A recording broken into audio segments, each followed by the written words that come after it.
ये आकाशवाणी है। अब आप विमलेंदु पांडे से समाचार सुनिए। वित्त मंत्री निर्मला सीतारामन आत्मनिर्भर भारत अभियान के सिलसिले में आज शाम नई दिल्ली में संवाददाताओं को कुछ और जानकारी देंगे। पिछले 3 दिन में श्रीमती सीतारामन ने अर्थव्यवस्था को बढ़ावा देने और लोगों को राहत पहुंचाने के बारे में अनेक घोषणाएं की। वित्त मंत्री ने कारोबार, खासतौर पर सूक्ष्म, लघु और मध्यम उद्यमों के लिए राहत और ऋण सहायता की घोषणा की थी। उन्होंने प्रवासी मजदूरों, किसानों, बहुत छोटे कारोबारियों और रेहड़ी पटरी विक्रेताओं सहित गरीबों के लिए अनेक अल्प और दीर्घकालिक उपायों का भी ऐलान किया था। श्रीमती सीतारामन ने यह भी घोषणा की थी कि सरकार प्रवासी मजदूरों और शहरी गरीबों को किफायती आवास सुविधा उपलब्ध कराने की योजना शुरू करेगी। सरकार ने कल कृषि और संबद्ध क्षेत्रों के लिए 1,63,000 करोड़ रुपए के पैकेज की घोषणा की। इसका उद्देश्य कृषि क्षेत्र में बुनियादी ढांचे, माल परिवहन और क्षमता निर्माण को मजबूत करना है। वित्त मंत्री निर्मला सीतारामन ने किसानों के लिए 1 लाख करोड़ रुपए का कृषि ढांचागत कोष बनाने की भी घोषणा की।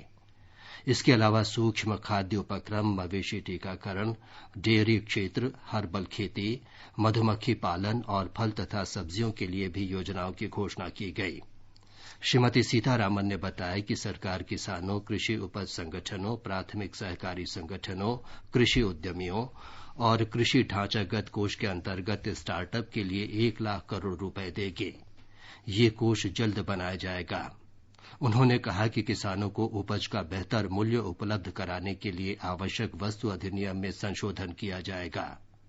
वित्त राज्य मंत्री अनुराग ठाकुर ने सूक्ष्म खाद्य उपक्रमों के लिए 10,000 करोड़ रुपए की योजना की घोषणा की। सूक्ष्म खाद्य संस्करण इकाइयों के लिए 10,000 करोड़ रुपए की योजना हम ये लेकर आए हैं, जो क्लस्टर बेस्ड अप्रोच होगी। लगभग 2 लाख ऐसी सूक्ष्म खाद्य संस्करण इकाइयों को इससे लाभ मिलेगा।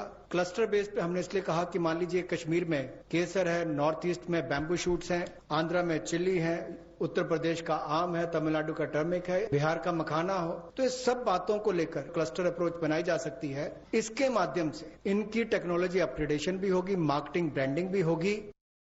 श्री ठाकुर ने बताया कि सरकार मछली पालन को बढ़ावा देने और मत्स्य पालकों की स्थिति में सुधार लाने के लिए विशेष ध्यान दे रही है। इसके लिए प्रधानमंत्री मत्स्य संपदा योजना शुरू की जाएगी। इस योजना के लिए 20,000 करोड़ रुपए का प्रावधान किया गया है।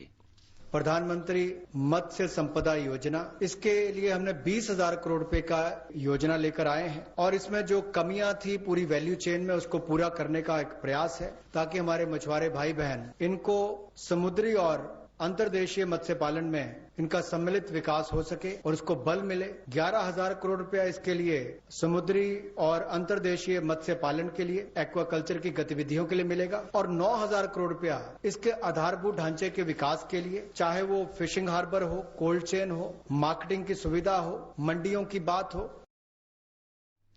मवेशियों के टीकाकरण के लिए 13,343 करोड़ रुपए का कोष बनाया गया है। डेयरी प्रसंस्करण के लिए 15,000 करोड़ रुपए के पशुपालन बुनियादी ढांचा कोष की घोषणा की गई है।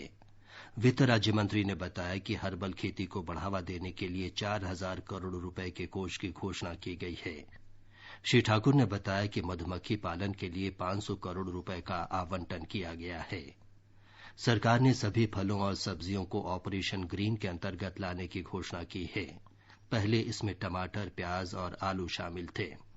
इसके लिए 500 करोड़ रुपए की अतिरिक्त राशि दी जाएगी।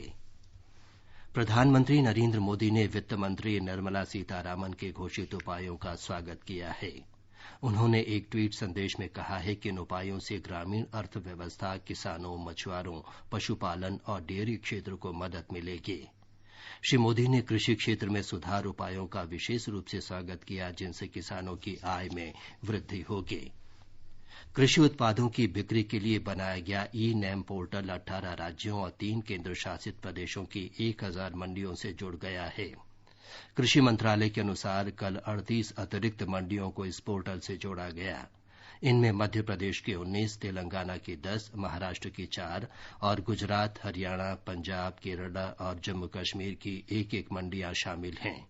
एक रिपोर्ट।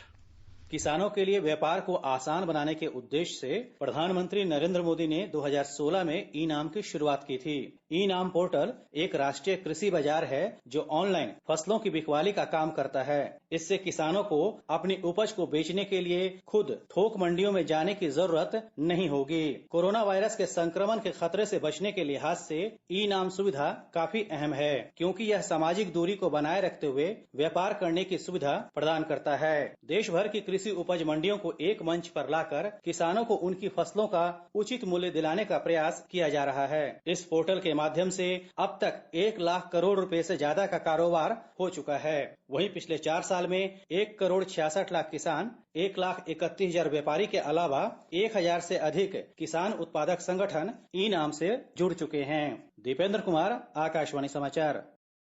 ये समाचार आकाशवाणी से प्रसारित किए जा रहे हैं। केंद्रीय माध्यमिक शिक्षा बोर्ड सीबीएसई इस वर्ष की 10वीं और 12वीं की बाकी बची परीक्षाओं का कार्यक्रम आज शाम 5 बजे जारी करेगा। इससे पहले बोर्ड ने घोषणा की थी कि वो इन परीक्षाओं को 1 से 15 जुलाई के बीच आयोजित करेगा। ये परीक्षाएं लॉकडाउन के कारण स्थगित कर दी गई थीं। स्वास्थ्य और परिवार कल्याण मंत्री डॉक्टर हर्षवर्धन ने कहा है कि देश भर में अब तक कुल 30,153 कोरोना रोगी इलाज के बाद स्वस्थ हो गए हैं। इस महामारी से ठीक होने वालों की दर 35.28% हो गई है। पिछले 24 घंटों में 2,233 रोगी स्वस्थ हुए हैं और 3,970 नए मरीज सामने आए हैं, जिससे इनकी कुल संख्या 85,950 हो गई है। कोरोना बीमारी से कल 103 रोगियों की मृत्यु हुई, जिससे देश भर में मृतकों की संख्या 2,752 हो गई है। भारतीय आयुर्विज्ञान अनुसंधान परिषद आईसीएमआर ने कहा है कि पिछले 24 घंटों में कोरोना वायरस की कुल 94,325 नमूनों की जांच की गई। देश भर में अब तक 21,34,277 लोगों का कोविड-19 के लिए परीक्षण किया जा चुका है। कोविड-19 के महामारी के दौरान विदेशों में फंसे भारतीयों को स्वदेश लाने के लिए वंदे भारत मिशन का दूसरा चरण आज से शुरू होगा और ये 22 मई तक चलेगा। विदेश मंत्रालय के अनुसार वंदे भारत मिशन अब तक का सबसे बड़ा अभियान है।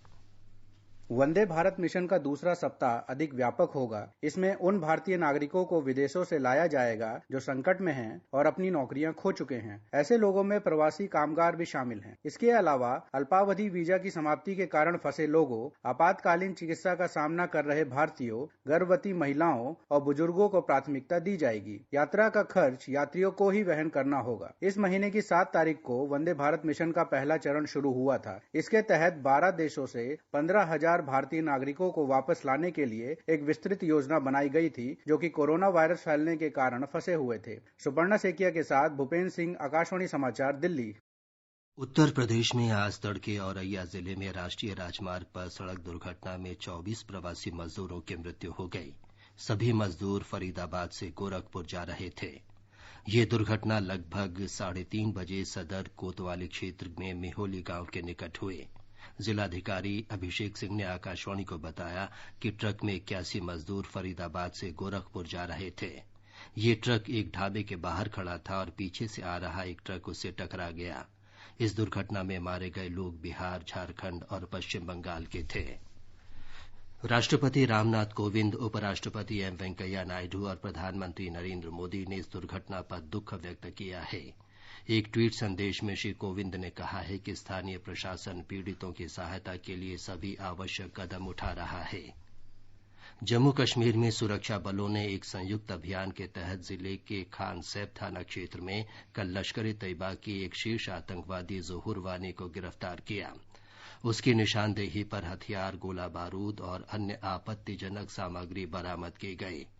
बड़गाम के वरिष्ठ पुलिस अधीक्षक आमोद अशोक नागपुरी ने बताया कि जांच पड़ताल के बाद 4 और आतंकवादियों को भी गिरफ्तार किया गया। आज राष्ट्रीय डेंगू रोधी दिवस है। इस मौके पर केंद्रीय स्वास्थ्य मंत्रालय ने डेंगू से बचने के उपायों के बारे में जानकारी दी है। इसके अनुसार प्रत्येक व्यक्ति को अपने आसपास की जगह साफ सुथरी रखनी चाहिए। इसके साथ ही ये समाचार बुलेटिन समाप्त हुआ।